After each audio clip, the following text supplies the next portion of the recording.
Thank you, Mr. Deputy Speaker. I'm largely supportive of this bill, as there is an urgent need for assistance to be delivered at speed to hard-pressed families and businesses. But it is important to ensure that there are not any unintended negative consequences for other key government objectives, in particular energy security and the transition to net zero and the full deployment of renewables and low-carbon forms of energy production. My constituents urgently need the support that this bill will provide, but to regenerate the local economy and to create long-term, well-paid jobs, we need investment in offshore wind, nuclear and hydrogen. There are exciting opportunities in this sector throughout East Anglia and specifically in Waveney and Lowestoft, though certain clauses of the bill do raise some worries that this investment could be imperilled, and I do hope that the Minister will be able to allay this unease. The Government are not pursuing a windfall tax on renewables and nuclear generators because they are worried that it would deter investment. Some of the mechanisms proposed in the bill, as it stands, could have a similar negative impact, and it is important that further clarification is provided very, very quickly. Mr. Deputy Speaker, I briefly outline three specific concerns.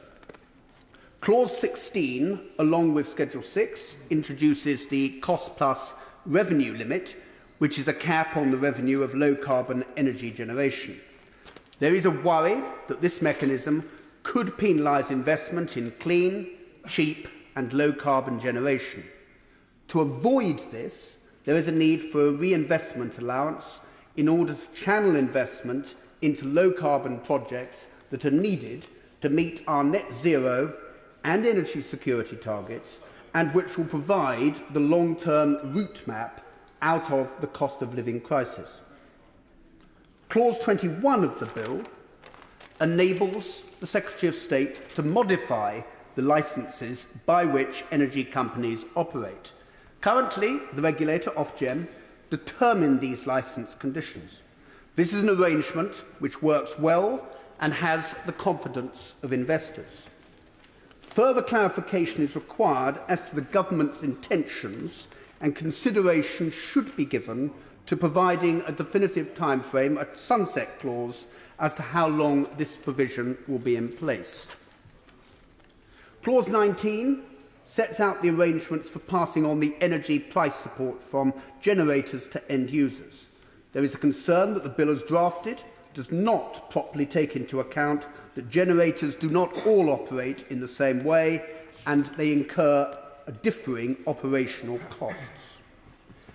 In conclusion, Mr. Deputy Speaker, I do hope the Minister can allay these concerns, and I urge the Government to liaise and consult with all relevant stakeholders, including energy companies and civil society organisations, to avoid these unintended consequences that could imperil energy security, decarbonisation and economic regeneration in coastal communities such as Waveney. Thank you very much.